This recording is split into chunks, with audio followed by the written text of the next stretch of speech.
The views and opinions expressed in this podcast are those of the individual co-host and do not reflect the official policy or position of the Firearms Radio Network and or their employers. Viewer discretion is advised. This is especially true on our live shows.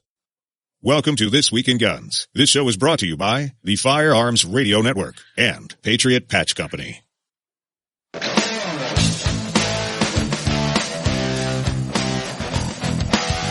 Welcome to This Week in Guns. This show is brought to you by the Firearms Radio Network, Patriot Patch Company, and Second Call Defense. This show offers commentary on the latest firearms industry news, information, and buzz. I'm your host, Jake Challand. Before you shop Amazon, go to the Firearms Radio Network Amazon affiliate link on firearmsradio.tv, and a small portion of your sale goes to supporting pro-gun shows like This Week in Guns.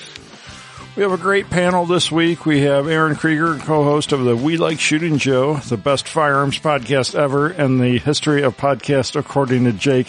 Who wrote this? Aaron. Hey, Jake. And we have Billy Johnson, entrepreneur, former NRA news commentator, and reclusive retired creator of Admits the Noise. He's not dead, he promises. Hey, Billy. Hey, Jake. How you doing, man? It's been a long time. Been a long time. Good to have you back. Awesome. Thanks, man. Good to be here. So hopefully we can, well, we're not going to trigger any of the people watching this, but, you know. Well, we might. We can try. Yeah. Thanks, Obama. We have Donnie Gates, host of the Adulting with Donnie podcast, co-host of the Gun Shop Guys podcast, former U.S. Army artilleryman and MP, and now serving as a mail escort for the United States Postal Service in Portsmouth, New Hampshire? Portsmouth. Portsmouth? It says Portsmouth. I'm not going to lie. It does say Portsmouth. I mean, it is the mouth of a port, but, you know, we're in New England. We pronounce things weirdly. You got to say it with a New England accent, and then it makes sense. No, I'm not from Boston. So is it like baked beans, New Hampshire? Is that how you pronounce it? Sure. That makes no sense. Hey, Donnie, good to have you. Thanks for having me, Jake. Patriot Patch Company helps make this episode possible. Head on over and check out the Patch of the Month Club, where you get an exclusive patch, sticker, and artwork card every month with the Patriot Patch of the Month Club, patriotpatch.co. Aaron, you got a lot of patches behind you. I assume you got maybe some Patriot Patch patches. I have a ton of them because they are, honestly, they're some of my favorites. They're super creative. I mean, I'm always impressed with the detail that goes into it. Like, I know We Like Shooting has produced some patches in the past, but not to the level of what you guys do. So keep it up. Yeah, Ryan Cross is a great designer. He does all the patch design over at patriotpatch.co. So top stories this week. Start with some positive news here. The massacre at the Virginia gun rally. Oh, wait. The white supremacist rally? No, wait. That didn't happen either. Oh, yeah, nothing happened. This is kind of a non-news story. As it turns out, the Virginia Lobby Day rally, I'm going to rattle off a couple of these headlines, and we're going to talk about it. Rally attendees chanted, "We will not comply." VA sheriffs attend rally to support the Second Amendment. Rally was a great example of diversity despite the narrative from MSM. VA GOP demands briefing ahead of Lobby Day. And so on and so on. Alex Jones attends the rally in an armored vehicle. Yeah. Why? I want an armored. Listen, if I had one, I would go everywhere in it. Well, that's true. It'd be so badass. The gas would be for terrible. But Alex Jones has been deplatformed everywhere. He's just looking for a little attention. Yeah, that's probably true. Yep. Trio arrested by FBI had machine gun and were members of Al-Qaeda splinter group. And reportedly they were heading to the Lobby Day rally, but they were stopped. And Governor Northam takes credit for the lack of violence by protesters. Those fences paid off, man. For real. There was 2 fences, 2 lines of them. And that's what the first line was like, okay, trouble's going to happen. But when they saw that second line of fence, they're like, oh, this guy means business. Let's not do anything bad. It's textbook. He created the problems, right? And then he comes along and says he prevented the violence from the problems that he created. It's just classic textbook politician 101. I saved the day, guys, but yet all the problems are because of me. Right. Yes. It's perfect. I do that with my wife all the time. Like, listen, the kids didn't die. Granted, they almost did. It's my fault, but they didn't. So I'm the hero. Boom. Yep. So, but he tried hard for weeks and weeks he was really trying to make the connection that Richmond was Charlottesville. He was really trying to draw on the Charlottesville issues that happened there. And what's just crazy is they were completely different issues, right? We're talking about, Southern statues that were going to be getting taken down and everyone went to protest that. Here we are talking about gun control. They had nothing to do with each other, but he was trying so hard. Yeah. And trying to correlate the whole white supremacy with gun ownership, which is not true. I mean, sure. Listen, I'm not gonna lie. There are white supremacists who have guns. There's white supremacists that don't have guns. There's exactly. all sorts of people that have guns. Exactly. Yeah. I mean, listen. I bet if you took all the congressmen, some of them are white supremacists. I'm not gonna lie. I bet some are, but a majority are not. It doesn't mean like all the senators are bad people. Listen, there are doctors who are racist. There are cops who are racist. There are politicians who are racist. And there are, med school students that wear blackface that are racist. So, I mean, it exists in everything in the world, unfortunately. But someone who's been involved with the gun industry for about 10 years, I've met a lot of people from a lot of different backgrounds. And I will tell you what, I have never had a conversation with someone ever in the gun industry to where it started to lean on like racial issues and racism and white supremacy. Personally, I have never had that. It's probably happened, but that's just not my experience with this community at all. That seems to be an issue that you see when it's in groups. If you have one group that's, 20, 30, 50, 100 people against another side. But if you go one-on-one with people, you always end up having a common ground with someone. You can have a common ground with just about anyone on the planet. So, when you get into big groups fighting back and forth is when you see real conflict. But if you the tribalism comes out. Right. If you can walk out and talk to your neighbor, then, as a mailman, I encounter people all the time that are, whether they be anti-Trump or anti-gun or anti-Muslim or anti-black or whatever. I run into these people and I'm sure they have their own thing that they're against, but I can have a conversation with them and still find something to talk about and get along. It's true. Yeah. So anyone see any solid numbers on this? I've seen numbers anywhere from. The first I saw was 100,000 and then the articles that I read was 22,000. And then some of the articles I read in like the Atlantic said a couple hundred. Well, okay. So the 100,000 I think was because there's a lot of fat guys there. And that always skews an elevator number off as well. There was not 100,000 there. I would say there were, from the photos, I would say maybe it looked like tens of thousands. Yeah. 20,000 looks probably pretty accurate. So there was, from what I understand, they had sectioned it off. There was an area where you couldn't have firearms right in front of the Capitol, and then there was outside of that. The section within the barrier, I heard there was like 6,000 and an additional 16,000 outside the barrier is what I've read. So it seems like, 22 is a solid number. Absolutely. A lot. It was a good size rally. And considering only one person was arrested. For wearing a mask. Which none of us live in Virginia. Is that a felony? That's a felony apparently somehow. Yeah, because they charged him with a felony. Yeah, it was a woman. Charged her with a felony for wearing a mask. I tried to understand why that's a felony, but I just I couldn't wrap my head around it. They supposedly asked her several times, like on different streets, to take it off, and then they caught her again wearing it, and then that's when they arrested her. So supposedly she already had 2 contacts with law enforcement, but I was not aware that there was a mask law actually anywhere in the U.S. Anywhere. Well, I heard that she was 2 things. She's hideous. And Halloween sucks in Virginia. Those are the 2 things I heard coming out of this whole thing. Well, I heard it's a law that goes back to the KKK days where it was to, unmask them. Oh. Interesting enough. Huh. That's so it's actually like an archaic law. It does seem weird. Like one of those blue book laws or whatever. You're right, because why aren't they forcing it on Halloween? Why aren't they driving around Halloween? Hey, kid, take your mask off. Kid, you gotta get that mask off. Because it was a gun rally and they needed to make an arrest for something.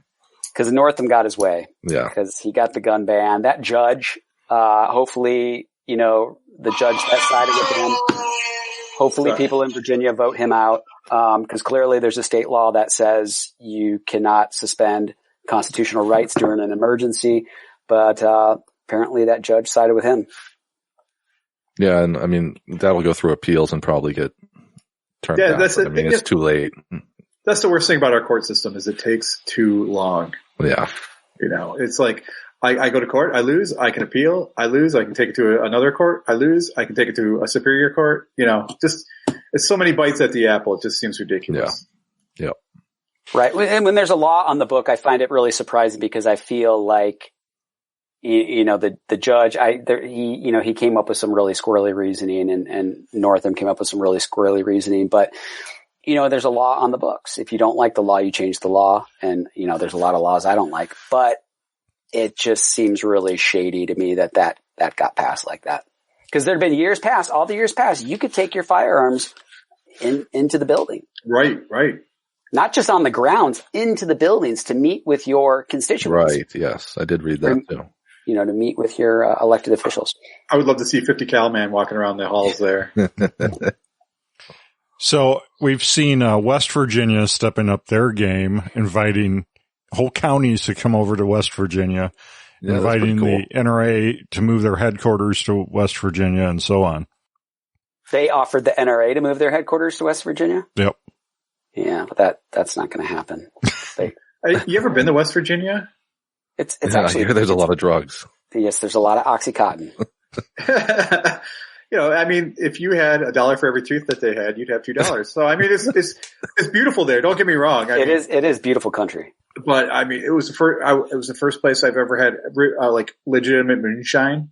It seems like West Virginia would be a great place for Virginia to move to increase the tax base so that they could afford dental care. Okay, that's not where I was going to go with it. But I was thinking, you know, is the economy, I think it was Frederick County or Fredericks County, something like that got their first offer to move into West Virginia. And would the economy boost anything in West Virginia? And would it be enough of a loss to the state of Virginia that the state of Virginia might consider this being a problem, losing border counties to other states because of their position here? Honestly, I don't think they would ever enact that just because of the legality of it. I mean, it would be, you know, north and south all over again. Because states would be like, oh, okay. Because in Michigan, we would like forcefully make Canada take Detroit. It just, you know, that's what would happen. It's just that kind of stuff. Yeah. So yeah, it's never going to happen. End of positive news. Moving on. Oh, wait, more Virginia stories. So, I don't know. We can hit on a couple of these, if you want. Virginia passes 3 gun control bills. Virginia Dems push ammo tax and seek restrict, hunting with dogs. What else you got there? nothing's off the table. Seriously, they're going to go down the list and they're going to try to get everything they can. That ammo tax is ridiculous. It's a poor man's tax is what it is. Because only the people who can afford the tax will pay the tax, and people who can't afford it, the less fortunate, the lower income people who have just as much rights as everyone else to own a firearm can't afford it. And it just doesn't seem fair.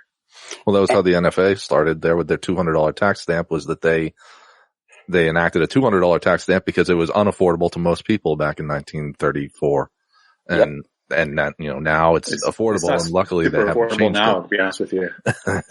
Any time, in my opinion, anytime you have to pay money to exercise a natural, civil, constitutionally protected right, I feel it's wrong. And it always affects, like you said, low income, typically minority low income people in parts of the country that tend to have the highest rate of problems, the people that need protection the most. And, you know, most of these laws are coming from Democrats, liberal Democrats who proclaim that they are the people that support those people. And yet they're trying to make it harder for them to defend themselves. Right. So they're just trying to take care of you. Right. They're just trying to save you. They're trying to take away any way to defend yourself so that you can be more safe. Perfect. That's enough Virginia talk for this week. Plans for 3D printed guns may soon be back online. 2 companion stories for this. 3D printable guns still in limbo, and Connecticut set to challenge on 3D printer gun files. So this kind of stems from the Trump administration changing up who oversees parts of ITAR, moving it from the State Department to the Commerce Department, and that would relax regulations that previously prevented 3D printed gun blueprints from being posted online. It relaxed some other things as well, but for argument's sake, we're talking about 3D printed guns here. But now it looks like not just the federal government, but some state governments are trying to jump in here and save us all from the 3D printed gun files. This is a First Amendment issue because we're talking about, they want to make it about the printing of the guns, but right now we're just talking about information. We're talking about access to information. I can go out and get the plans for a nuclear power plant. No one's knocking on my door. There's plans for missiles. You can go and get drawings for missiles. So why can't I have some zeros and ones contained in a data file? It's absolutely ridiculous. And this is fear mongering at its finest. And if you take away like the plans for 3D printed guns from everybody, then only the criminals will have them. Only the guns or the 3D printed ones? I don't even know anymore. I'm just mixing rhetorics at this point. Do any of us have a 3D printer? Do any of you guys have a 3D printer? I have a laser. I don't have a 3D printer. I do wish that I did, but no.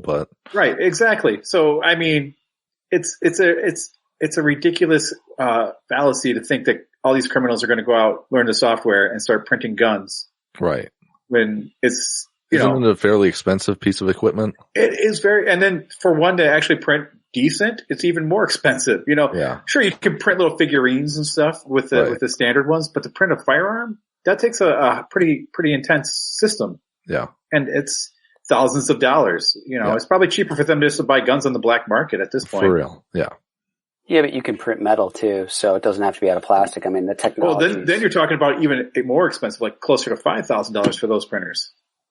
I mean, that's an investment right there. Well, go ahead. Regardless, it's a freedom issue. It doesn't matter what it costs. I mean, if everyone could print it out like they could make toast, there's no difference. Oh, can you print toast? Because I would totally be down for some toast right now. Print me some rye with butter. No, it would be awesome. But the point, my point is, they're fear mongering on the idea that only criminals will be using these files to print these firearms, and to do crazy things with them. When in fact, it's just the average person, the law-abiding citizen, who would be doing this. And I have no problem with that.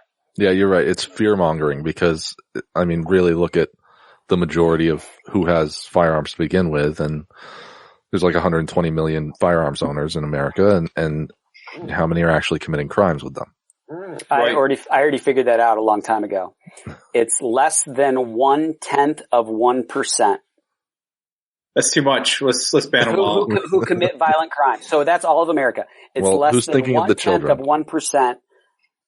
No, I'm sorry. No, I'm getting my data all messed up. It's 0.33% of the general population actually commit violent crimes. Those aren't just gun-related crimes. Those are so that's all of them. So with hammers too.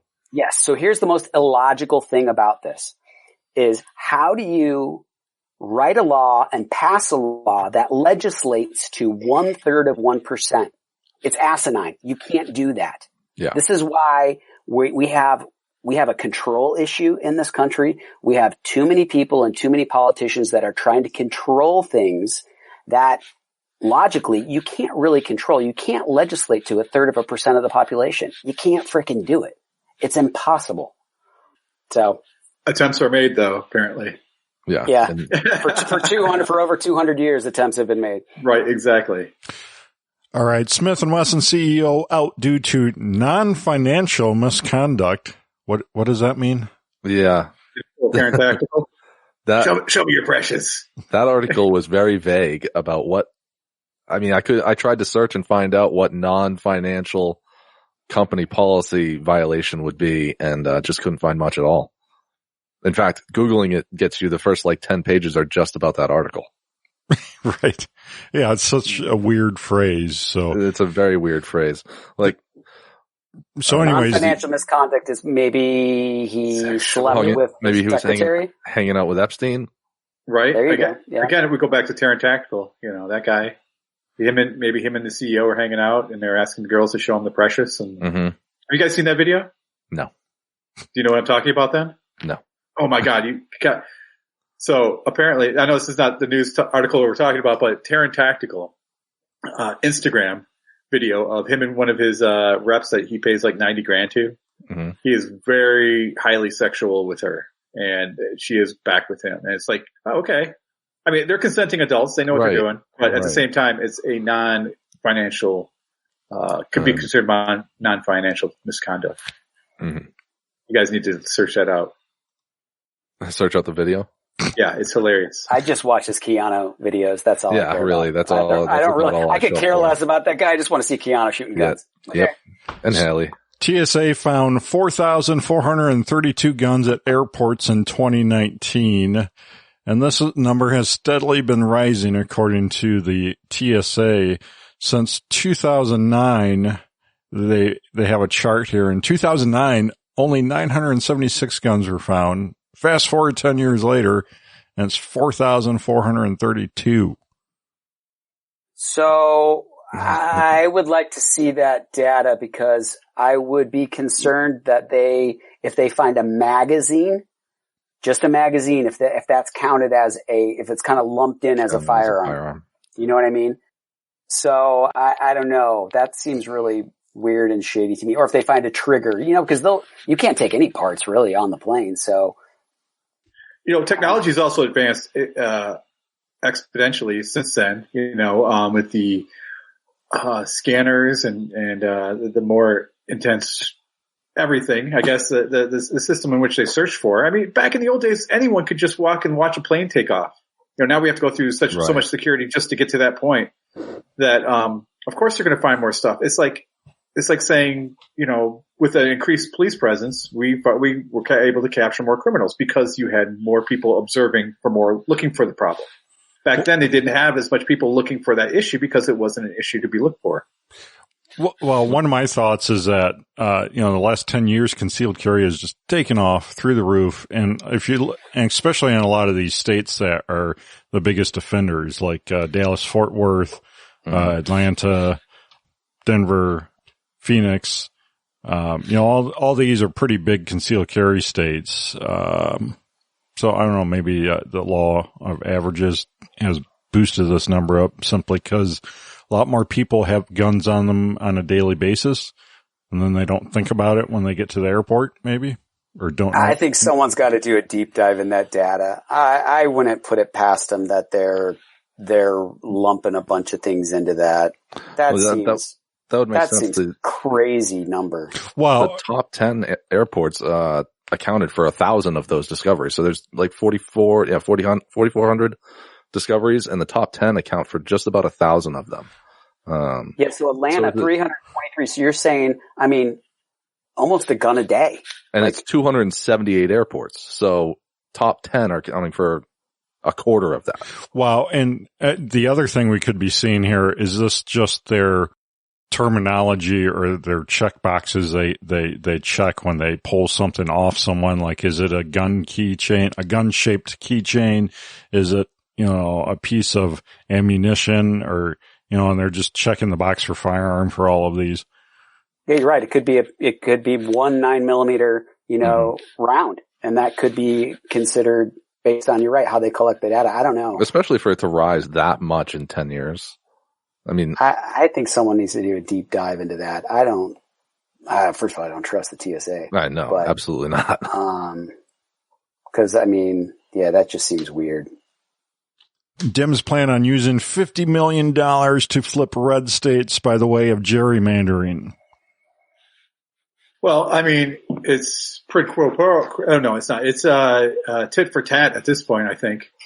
there's a lot of gerrymandering on both sides. I think gerrymandering is wrong as a whole. I don't think anyone should be doing it. Republican, Democrat, I don't care what the 3 letters are in front of your title. Knock it off. Knock that shit off. Yeah. Let my vote count. Don't gerrymander it so that it's obviously going to be the winning vote. You know, I want it to be a competition. I don't want it to be, you know, just let's win, you lose, you know. Just my thoughts on that. Absolutely. Trump demands that Apple unlock killer's iPhone. Companion story, FBI persuaded Apple to halt iCloud encryption program. Yeah. Nice try, NSA. I'm about as hardcore as it comes when it comes to privacy. And the problem is you start to pull at people's heartstrings when it's like, come on, you know, just make us a backdoor. This guy's a killer, obviously, right? It's always these big cases like the 2 people in San Bernardino that Apple wouldn't open up their phone. And these certain cases are used to try to get everybody to then put pressure on these companies to open it up. But creating a backdoor for the good guys means the bad guys can access that backdoor. This is why backdoors in technology are a terrible idea. And occasionally you'll come across those cases where someone does something horrible and their phone's going to be a brick. I say that's the price you pay for freedom. It sucks. It does. But come on. I mean, we've already seen what the NSA has done. And it's one reason I'll keep buying Apple products. I mean, as far as I'm concerned, this phone, unless you can try to guess the passcode, which is supposedly possibly how they got into the San Bernardino's phones, because Apple did not help them, and the FBI claims they got into their phones.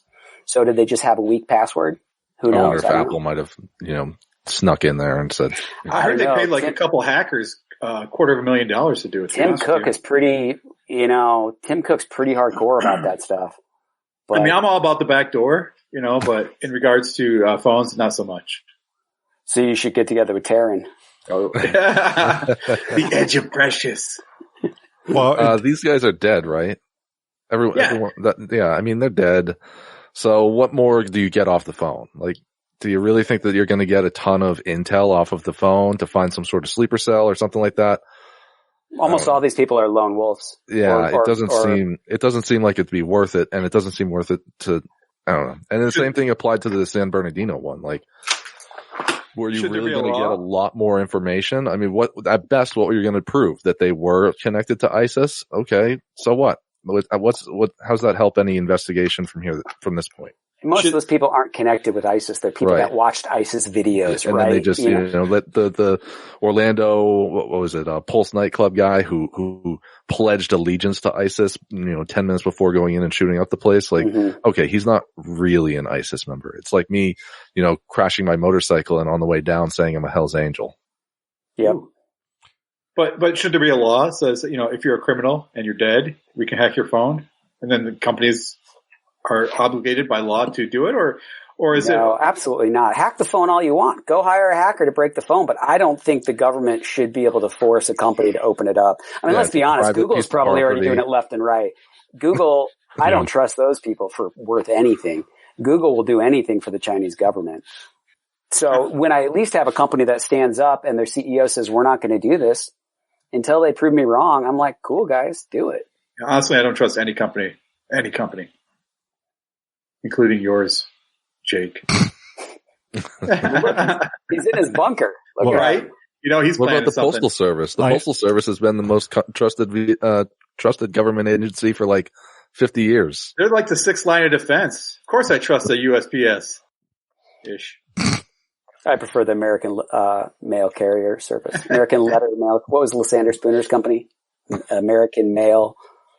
You guys don't even know what I'm talking about. No, because it sounds like a strip club. American Mail. He's the first guy that wanted to compete with the U.S. Mail in 1844, and the government put him out of business, and that's when they passed a law that said nobody else can use your mailbox but the U.S. Mail. Ah. Yeah. I wondered about that. I mean, I bought that mailbox. I put it out there. I should choose who can use it. But if another company came along and put something in there, it's a felony. It is. He is correct. All right. So let's get to the SHOT Show roundup here. We got some new products we can hit on, or you guys can bring up anything you want to talk about. Franklin Armory, BFS 3 10-22 binary trigger, Mepro lights, heads-up display red dot.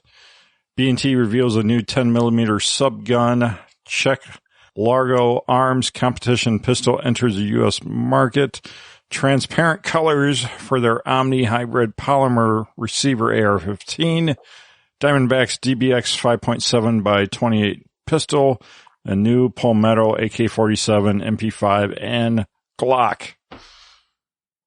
So there's a lot of new stuff this year. I'm so down on SHOT Show. Like, everyone's asking me, are you going to SHOT Show this year? Are you at SHOT Show? I'm like, heck no. And I've been just so burned out from really a lot of stuff in the gun industry, but especially SHOT Show and the NRA show.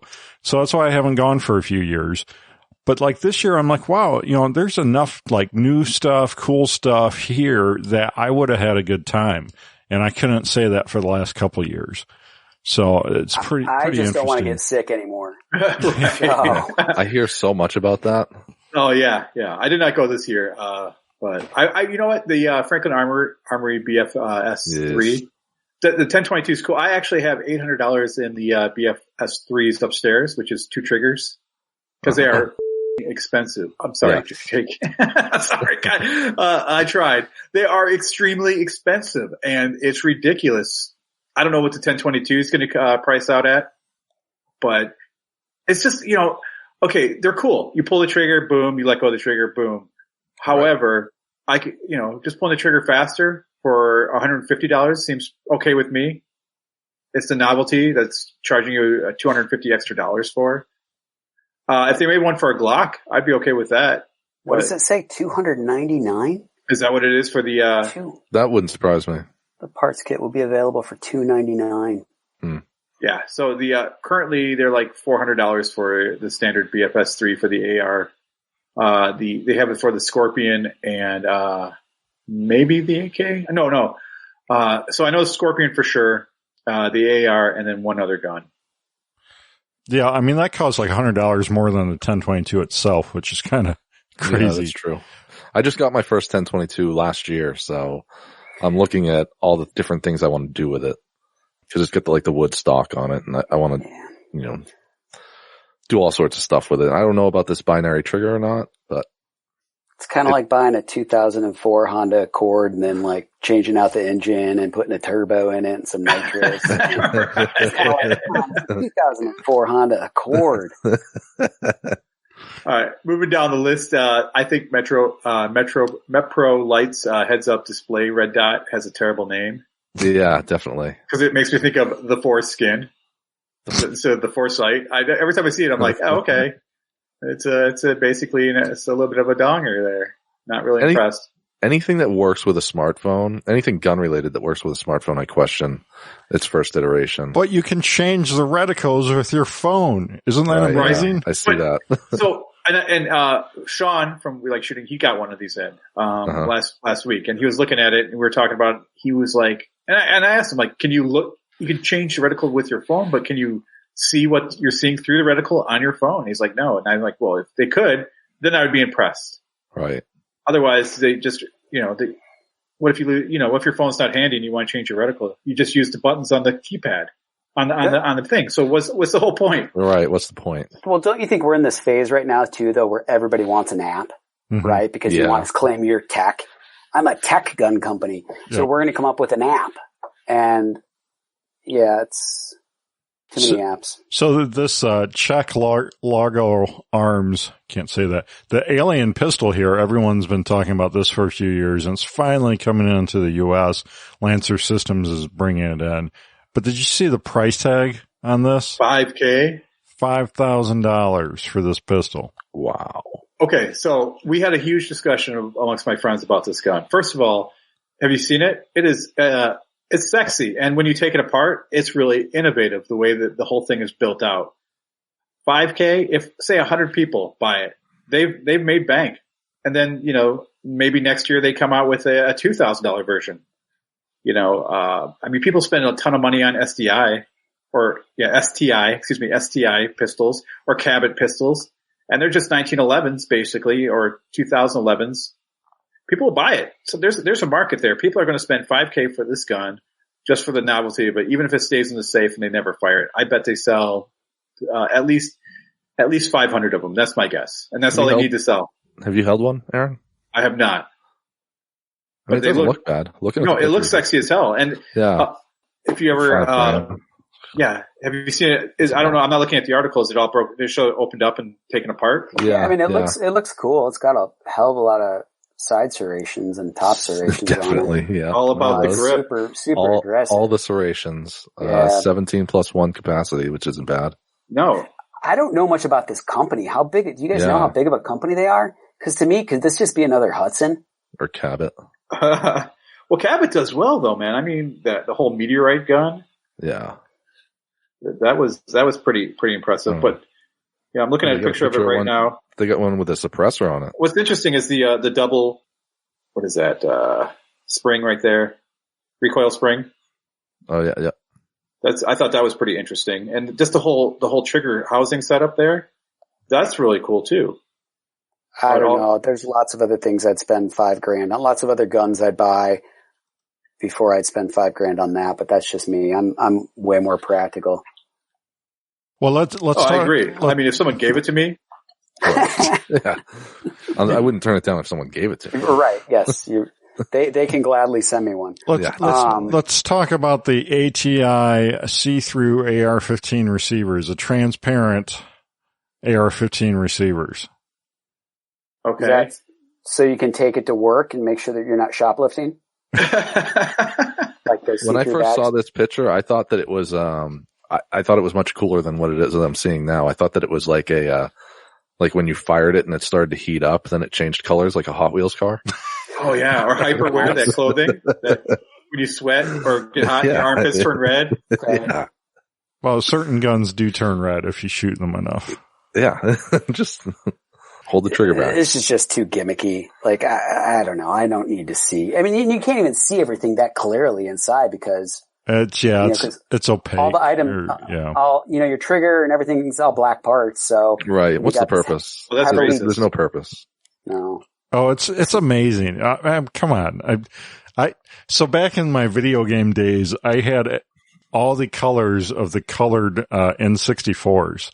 I had a collection. Okay. So now I need to do that with ARs. I see why you like that. Yeah. I'll be honest. You'll know when your gun's dirty because you'll be able to see it inside. I know when my gun's dirty, when it doesn't work anymore. Right, exactly. What really kills me though is the pictures that they show. It's like, oh, look at this awesome gun, but let's put an A2 grip on there. I've seen so many things that shot, especially this year, pictures of innovative AR platforms or parts or whatnot, and they all have the stupid A2 grip on them. I'm like, what are you doing? Right. Yeah, the only thing that really impressed me this year that I was like, oh, I really want it is the Mandalorian lower that they came out with. That made me smile. But who came out with Mandalorian lower? You know what? I don't know. It's a more pricey lower, but it looks really cool. I mean, it's just basically the front end where the magazine well is. It's a Mandalorian helmet. I thought that was clever. Is it that company that makes the skull head lower? No, it's not. No. It's not. Gosh, I can't remember the name of that company. But no, it's not them. I've never seen a single Star Wars, so. You are. Are you kidding me? You are pathetic, Donnie. You need to go to hell and die. Never seen a single one. Dude, the Mandalorian was freaking amazing. Yeah. See, I'm not the only one. I only wanted to watch. And I'm not a big Star Wars guy. The Mandalorian was. I thought about watching one episode because Bill Burr was in it, and but that's about it. I thought that was the best show ever. You know, I'm a Star Wars nerd, and I love that show. I thought it was, and then the speeder bike scene with the two stormtroopers and they're shooting at the can. That was by far the antithesis of Star Wars right there. So in full disclosure, the only reason I started watching it is the costume designer for Mandalorian bought 2 of my Apogee belts 2.5 years ago. And I sent it to the studio lot that they were doing some of the motion capturing in. And they didn't want to tell me what it was for. And so I was like constantly looking this guy up. What is this guy working on? And then they didn't make the show. So that was a buzzkill. I watched all of Mandalorian looking for my belt buckle and they didn't see it. But it was an awesome show. Oh, it's still worth it. The best thing Star Wars have put out in the last 35 years. Yeah, by far. And I think a lot of that has to do with John Favreau. Mm-hmm. Because I just think he's freaking great as a writer and director. So I'm kind of excited about some of the stuff Palmetto has. They have a new $299 Glock. They're not calling it a Glock, but it's basically a Gen 3 Glock. But that's what Glock could have came to the U.S. market as, $299 or less. They chose not to, and now we have this third-party company making one at that price point. I think that's pretty interesting. And then they're also coming out with their own version of a budget MP5. So, I mean, I'm down for that. A budget. Hasn't Palmetto been coming out with a budget MP5 for a couple of years now? I don't know. Pretty sure, or maybe just a year ago. I heard they were starting this project. I don't think it released yet. Angstead Arms came out with a roller blowback AR pistol style firearm this year, so I'm actually excited about that. I'm a huge fan of the MP5. I think they're great. They're awesome in Call of Duty. I like that too. No, they're not. Not as good as the MP7, mind you. It takes a full magazine to kill someone. Well, you obviously don't play hardcore, so that's where it rolls. Stop talking about video games. We're going to get more hate mail. So just to go back to the Mandalorian lure, someone commented here. George commented that it was Spike's Tactical. And it is on their website for anybody who wants to check it out. And why it's not showing up in Google is because they're smart and they're not using the word Mandalorian because I bet Disney would be all over their. So that's why it doesn't really show up when you search Mandalorian. Yeah, the only thing they missed the mark on was the selector switch should say hot, cold, or this is the way. Well, I don't think you could. This is the way might be trademarked. Probably. But at $424, I think I'll pass. Yeah, I'll pass too. But I mean, again, Spikes, if you're out there, I'd love to roll one. Just saying. Well, I'm offended. Well, I'm not necessarily offended, but we're to the I'm offended section where somebody's offended about these stories. We got one this week. New Jersey passes law banning realistic toy guns in the state. Thank God at this point. I mean, I was so concerned about those fake looking toy guns that looked real, that had the orange tips on the ends. I mean, at this point, I don't know who to shoot anymore in New Jersey. I don't know about you guys, but as a kid, I would always get a screwdriver and crack out the orange end on my guns. Spray paint. I didn't do spray. I wasn't that smart guy. I take all my guns and actually put orange tips on them. Yeah. My friend has an AR-15 like that. Yeah, just that way the kids can play with them and no one asks questions. What about blue guns for training? For law enforcement training, does it apply to that? No. Is someone making a real blue gun yet? You know what I mean? It looks like a blue gun, but it's actually like a real pistol. Like is Cerakoted there? That's not a terrible idea. Cerakote your Glock blue. Someone do it. Do it now. I wouldn't doubt someone probably already has. Voda's done it. All right. You can shop Amazon to contribute to the Firearms Radio Network and This Week in Guns. Go to firearmsradio.tv/Amazon before you shop. A small portion of your sale goes to supporting pro-gun shows like This Week in Guns. We're to the full auto news segment, stories the real media won't talk about, and other crazy stuff. Each of the hosts picks a story here to call their own. Patriot Patch helps make this segment possible. And check out the Patch of the Month Club at patriotpatch.co. All right. Aaron, you ready to go? I am totally ready to go on this story. This week, Michigan man shoots himself while waiting in line to pick up his kid from school. This actually happened 5 minutes from my house. And the story basically is this guy is in his car. We wait in line to pick up our kids. He is waiting in his car. He's adjusting his gun. It goes off, shoots himself in the hand and the leg. Non-life-threatening injuries. They lock down the school because obviously he's a threat to himself and others.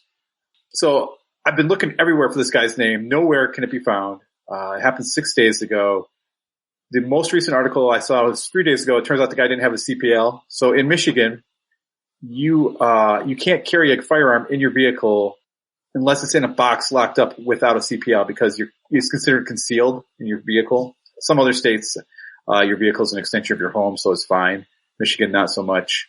So this guy may face a felony for carrying a firearm without a CPL. So that article said he had a CPL. So you found another article that said he didn't? Right. A more recent one that said he did not have a CPL. So they are considering an they sent it to the prosecutor's office to see if they want to prosecute this guy for shooting himself. I don't understand. You hear all sorts of, cases like this where people are readjusting their pants. What the hell are they doing? Are they removing the pistol from the holster? Because I can rearrange things all day long, and said the skinny guy. So it's just like, are these people using completely inadequate holsters, right? Or he's got one in the pipe and he's pulling it out of the holster for God knows whatever reason, because it shouldn't come out unless you need it. So I'm always baffled by these people. It's probably the former. It's probably a bad holster. He's probably got like an Uncle Mike's holster. Yeah, the thing is too, it's cold out. We're wearing layers. He may have stuffed his shirt into his holster when he holstered up. Or maybe not even had a holster. It may not have, yeah, exactly. He may not have had a holster, yeah. But here's what bothers me about it, is he shot himself in the hand and leg, which means his hand was in front of the barrel. For what reason, I don't know. Maybe he was doing a price check and he was pulling going back and had his finger on the trigger when he did it. I don't know. Or press check, excuse me, not a price check, a press check. I wasn't sure if you said price check. Yeah, he was doing a price check. It seems he spent a lot of money at the hospital. I thought that was like some Walmart reference or something. I was like, I must have misheard him. He had to have said press check. Yeah. Maybe it was a revolver, because he was picking up his kid, because a lot of old timers, I mean like old, guys that are like 70 that just stuff their revolver in their coat pocket, and I'm like, oh, dude, like, yeah. But I see people, on the internet do it all the time, and you're like, what are you doing? Well, it's like a 7-pound pull. I'm cool. I'm like, okay, yeah, you're really cool when you catch it on your coat. Right. So but it's so weird how that happened. I mean, again, his hand was in front of the gun. So I'm not, so here's his gun. Look, I have a hot glue gun here. So we know what, I'm not going to shoot myself. It's illegal in New Jersey. Right. It's got a white tip. It's okay. And he somehow shot himself in his leg at the same time. So was he picking it up like this? I'm trying to figure out. He was checking to make sure his laser worked. Oh, I bet. Possible. Yeah. Yeah. He was checking that laser out. He was just, making sure the battery was okay in the laser. Maybe he had an RMR. He was like looking at his hand to make sure it was lit up. Yep. It was a Kimber with a built-in laser. That's it. Yep. The curve. What was the curve? What's the curve? Taurus curve. Yes, the Taurus. He thought the bullet would go around his hand. You wanted to see because it's curved. Makes sense. All right, Billy, what do you got? I don't have one as funny as that. That's not funny, but emotional. Totally funny. Let's just be thankful no kids were shot. Freaking idiot. Emotional support animals could be banned from planes under DOT rule. So they're making a distinguishing here between emotional support animals and service animals. Thank you for once. There's a big difference between a service animal and someone who says, oh, I'm a little anxious. I bought this placard for my dog online for $29 and now I can take it on the plane, right? Emotional support animals typically do not have the same level of training as a service animal. And a friend of mine was just flying and this guy showed up with his parrot. He wanted to take his parrot on his shoulder on like the plane. A pirate? Yes. And they're like, no, you can't bring your parrot on the plane. They actually didn't let him board the plane. But like they let that guy through security. What do you do? Sir, you're going to need to put your parrot in a bin. I mean, like this is just, it's becoming crazy. I don't know if you guys saw the video of someone with like a pony going through, one of those miniature ponies going through the airport. I'm like, what? I mean, this is completely like off the rails of what we're seeing going on with these emotional support animals. The sad thing is there are people with PTSD or some other serious emotional issues that truly need those animals. And then there's 98% of the people that are just frickin' scamming the system because they want to fly with their pets. They're doing exactly what you just said. They go, I don't know if it's Amazon or wherever they go, but they can just go somewhere and have a thing made up, have a little sweater vest to put on their dog. that says service animal, and then what? Then companies are scared to fight back because they don't want to get sued. Yep. Because they're denying someone their. Yes, you're infringing on my right to have an emotional support porcupine with me. There's a video out there of some guy with a pony. A getting miniature on a pony. plane. Yeah, and you're like, I don't even understand that. And they don't have to buy a seat for them. That's crazy. That's the worst part is they don't have to purchase extra space for them. They just get to, they'll sit under my legs or whatever. Could you imagine a pony taking on a plane? Oh yeah. Oh, sorry. I've taken a poo on a plane. 51 minutes. I got my first timestamp. But your second tramp stamp is weird. The whole thing though, yeah. Listen, if you need an emotional pet support animal, you don't. Just you dial 741-741, text that number. Yeah. That's what you need. Otherwise, I don't want to hear it. Don't get on a plane. Yeah. Travel with a trailer. Go in a car. Yeah. Drive. Yeah. Emotional support skunk, says George. I was thinking of like a rabid raccoon. This is for me and my support. Yeah, it's a terrible idea. Listen, service animals, I can totally understand. Emotional support animals, no, I don't understand that. It's not right. That's what a human being's for. Go see counseling. Yes. There are some the severely autistic kids that have, there's like cross between service animal, emotional support animal. There's some gray area there. But that's serving a purpose. It's serving a service. It's doing a service. Right. It's not someone who just needs to pop a Xanax. Right. It's not like I get scared, so I pet my animal and it makes me feel better. No, dude, I'll tell you what, stuff that animal, go kill your animal, get it stuffed, taxidermied, and you can take it anywhere and you can pet it anytime you want. It'll never age, never die. You're fine. That's your service. That's your emotional. Linus had a blanket. You can have a dead animal. Deal with it. Let's wait till the animal ages out. Okay. Then you have to clean up after it and your emotions get all worried. You're like, oh my God, I peed on my floor and I'm going to cry. All right. Donnie, what do you got? Oh, what do I got? Pentagon made $35 trillion in accounting adjustments last year alone. So that's more than the entire U.S. economy. And I don't think that most people really understand what even $1 trillion looks like. There used to be a great graph that showed like what a $100 bill looked like. And then that stacked up to make $1,000, and then that stacked up to make 10,000 and 100,000 and so on until you got to $1 trillion. And the amount of money floating around the Pentagon is insane. The budget for the Pentagon last year was $738 billion. $738 billion, and then they had $35 trillion in adjustments. And don't we spend more in 1 year than the rest of the world combined? Yeah. Right. Yes. Yeah. All combined. The entire planet, all combined. But yet every politician that gets into office, we always hear about how, we need to rebuild the military. Everything. Well, we need to completely rebuild this place. Like, what are we doing with all the money? We need to slow the down. I think our military is like 50, and I'm a former military guy, so I get it. But our military is like 50 years advanced over the next closest military. So can we take a couple of years break here, maybe save some money? Hey, ammo's not cheap, man. How you gonna train everybody? You have no idea what's going on at Cheyenne Mountain at the Stargate program, okay?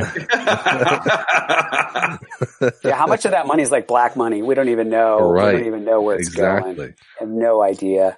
I mean, someone's got to keep all those alien ships charged. There's an entire like black budget that's like $150 billion that they're just like, yeah, here's $150 billion. Do what you want.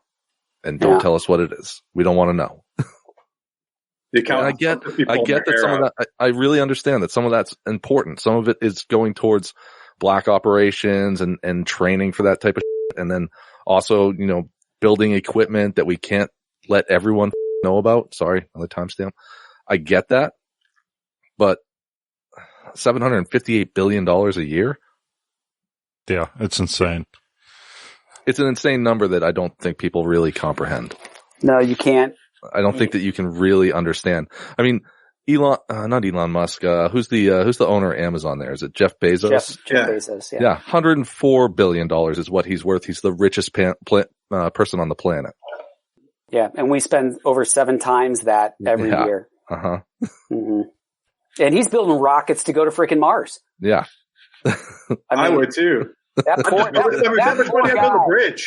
poor guy's funding his own rockets to Mars. To get out of here. That's how bad it is. It's like there's less taxes on Mars.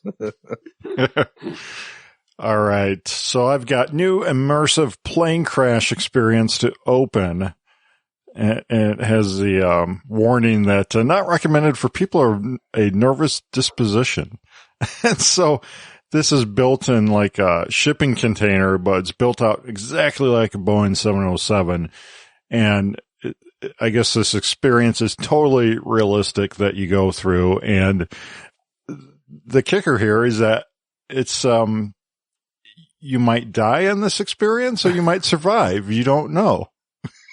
Like, can I bring my emotional support animal with me? You can experience 2 realities, 2 possible outcomes from your journey. So once on board, participants will be plunged into total darkness while 360-degree sound and sensory effects will put each audience member at the center of the narrative. Oh, okay. I'm in. Sounds like a lawsuit waiting to happen. I know, yeah. Someone's going to have a heart attack in this thing. Definitely. Right. How long? What country is this in? It's in Europe somewhere, isn't it? Yeah, it looks like it's actually. It's Russian, is it? Right. This is what they do with their military budget in Russia. Oh, it's actually a video. I'm going to turn that off. Anyhow, yeah, I'm sure it's something very progressive. I have a car crash simulator if anyone's interested. It looks like an actual car and we push it off a cliff. You may live, you may die. It costs $1,000 to try. Who's putting this on? Is it Boeing with their 737? Basically, they just set up a 737 what's it, the Max? Yes. Yeah, 737 Max. And then they let someone that doesn't actually know how to fly a plane fly it. Right. Yeah. Perfect. Yeah, not the greatest idea. I mean, no. I don't see what purpose does that serve. Like, are you so starved for entertainment that you need to try to die to be entertained? A freaking plane crash. That's like one of my biggest fears. Like, I don't mind flying per se, but takeoff and landing terrify me because I feel like if something's going to happen, that's when it's going to happen. It's the one thing you do where you completely have to give up and you just like you get inside a tube, right? Mm-hmm. And you have no say over how that tube flies, where it flies. So I think it's in Tokyo. It says it's 90 minutes long and costs 30,000 yen. How much is that in American? $10. Yeah, it's actually. Thank you, Billy. $272. That's it. $272. Wow. That's the same price as it is to fly somewhere. Like legitimately, right? Legitimately. Like I won't on a plane that's probably going to take off and land. Right. I'll take my chances on the real thing versus this. My Google skills are really slow tonight. Did someone already say $275? Yeah. Yeah. Jake did. All right. I need an emotional support animal. All right. That about wraps us up. So first, let's find out what these guys are up to and how you can connect with them online. Aaron, what's up? Where can people connect with you online?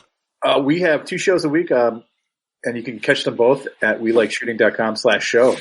You can subscribe there, join our cult, and become a member. Cool. Donnie, what's up? Where can people find you online, see what you're up to? So Twitter and Instagram is Adulting Donnie. Facebook is Adulting with Donnie podcast. And then I host my own podcast, Adulting with Donnie, on usually Friday or Saturday night. And then I also co-host podcast with my friend that's a gun shop owner and his employee. And that show is called Gun Shop Guys. And that's every Monday night at 8:00. Awesome. Cool. And Billy, it's been a long time. What's up? Yeah, only place to really find me is Instagram, amidst the noise.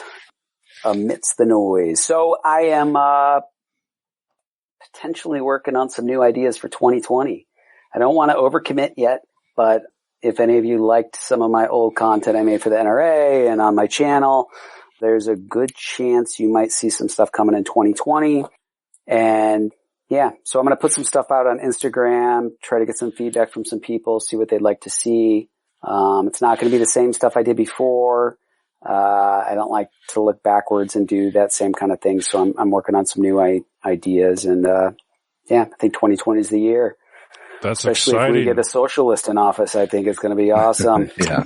Gun sales are going to be great. Democrats are good for gun sales. Lots of content to make with that, but I don't want to see that. But it could be good for a podcasting career. No, neither does Cheaper Than Dirt. They don't want to see that at all. No. Very cool. Yeah. You'll have to keep us posted for sure. Well, you can leave your feedback by commenting on the bottom of the YouTube or Facebook videos, or when we're live, you can leave us an iTunes review over on Apple's platform. And don't forget to click the Amazon affiliate link before you shop Amazon. Help support the Firearms Radio Network and This Week in Guns. And check out Patriot Patch Company. And This Week in Guns is produced by Kenny Ortega and is a production of the Firearms Radio Network. Well, thank you, Aaron. Thank you. Thank you, Donnie. Thanks for having me, Jake. This was fun. Thank you, Billy. Yeah, thanks for having me, Jake. Appreciate it, man. That's a wrap. We'll see you soon.